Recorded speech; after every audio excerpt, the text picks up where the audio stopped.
Je désire partager avec vous une expérience personnelle qui m'a conduit dans ce projet audio du livre des Ruth. Il y a quelques années, je subissais de terribles crises d'angoisse nocturne. Le simple fait d'ouvrir la bouche pour parler, prier ou de lire la Bible me semblait impossible. Pendant ces nuits où je me trouvais seule, je ressentais un besoin profond d'écouter quelqu'un me lire la Bible en exprimant chaque mot et chaque phrase d'une manière plus intense et réelle.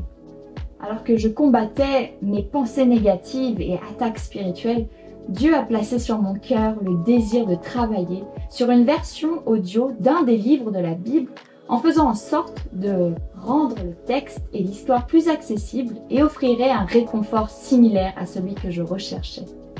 C'est ainsi que j'ai commencé à lancer le projet Bible immersive audio, en commençant par le livre de Ruth, un livre court, une belle histoire qui semble compliquée, mais dotée d'un véritable message prophétique. Mon but principal est de rendre les Écritures plus faciles pour tous ceux qui se sentent bloqués, fatigués, seuls ou découragés. Encore plus pour ceux qui sont malvoyants, ceux également qui passent la majorité de leur temps sur la route.